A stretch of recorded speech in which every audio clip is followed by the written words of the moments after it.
First at 5, continuing coverage following Thursday's fire and attempted escape from Pasquotank Correctional Institution. More than 24 hours later, the prison is still on lockdown. We have team coverage tonight, beginning with 10 on your side's Joe Fisher. And Joe, officials gave an update a short time ago. What did you learn? Well, Tom, we know the Pasquotank Correctional Institute is still on lockdown right now, more than 24 hours after this failed escape. This all happened in the sewing plant of the prison, and we have confirmed that there are 16 victims in total, 2 employees of the prison who died, 10 other employees who were injured, including 3 still in critical, or 3 that are still in the hospital tonight, and 4 inmates that were injured. And we are learning within the past couple of hours that those 4 injured inmates are the only inmates at this point believed to be involved in this failed prison escape. More than 200 law enforcement officers, according to the sheriff, rushed to the prison yesterday. Sheriff Randy Cartwright telling us in the past couple hours there are several crime scenes throughout the facility. Officials with the North Carolina Department of Public Safety are not detailing exactly what weapons were used in the attacks, but they do say the inmates in the sewing plant would have had access to potentially deadly weapons like scissors. The sheriff says they got the call about the prison escape just after 3 o'clock. The inmates managed to start a fire and then tried to get away. When asked about if this was a planned escape, the sheriff said, quote, "We do not think this is spontaneous, in no way." They were outside the sewing facility and all in the yard of the facility, but did not make it outside the outside perimeter. Were they trying to climb out? That'll be part of the ongoing investigation, yes, sir. A lot of items were collected as evidence, a lot of items that we will try to put the pieces together with that could have been used as weapons. And the North Carolina Department of Public Safety says there are cameras throughout the facility, but they did not confirm if the cameras captured the attacks yesterday. The sheriff saying that there will likely be a whole lot of additional charges for these incidents, but that will not come until the 2 autopsies on those deceased employees are done. And we're told today at the correctional facility that there are grief counselors for the employees there.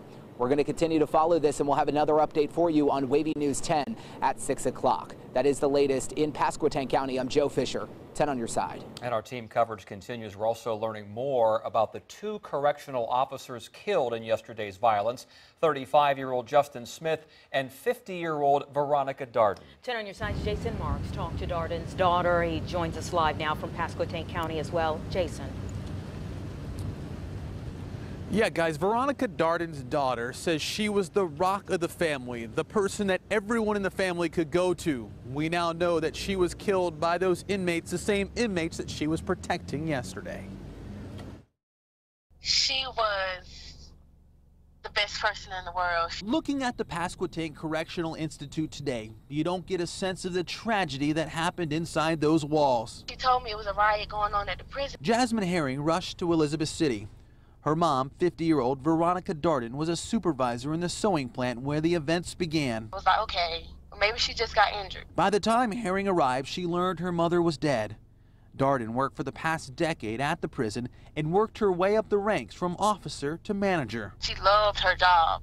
She loved them inmates like they was her own. Darden was in the plant, and so was 35-year-old Justin Smith. Smith spent the last couple years as an officer at the prison. He regularly served as one of the officers providing security in the sewing plant. His family says he worked 2 jobs and was a very caring man. Law enforcement is still trying to figure out what happened that left Darden and Smith dead. Their families now sit and wait for answers. Hopefully in a couple of days I will know something. I will get to see her. This is the worst thing ever. And I'm told that Veronica Darden just actually returned from vacation. She was on a cruise last week. Daughter said that she had a blast and she was already planning the next cruise. What I learned about Veronica Darden is that she lived every day as if it were her last. We're live in Pasquotank County. Jason Marks, 10 on your side. Okay, thank you, Jason. And we are just getting in more information. Our team coverage continuing right now as prison officials said most of the victims that went to the hospital have gone home. That's right. They are still at Centera Norfolk General. 2 of them are in critical condition. 10 of your side's Aaron Kelly is live outside the hospital now. Aaron, what can you tell us?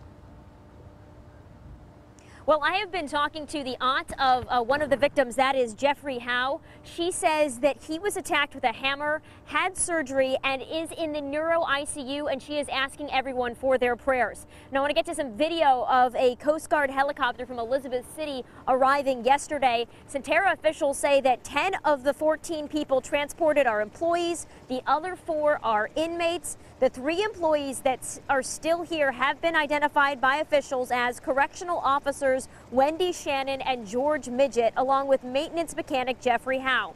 Now, we know that Officer Midget has been upgraded to fair condition and that Howe and Officer Shannon remain in critical condition. Today, the Deputy Director of Prisons talked about the work that these men and women do.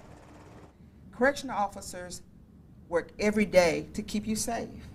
And often we don't feel that we receive the same respect that other law enforcement officers do. I ask that you call us correctional officers, not guards. It is demeaning because they do more than just guard a door. We believe in what we do. We are committed in keeping you safe, but things are going to happen because it's prison. The other thing.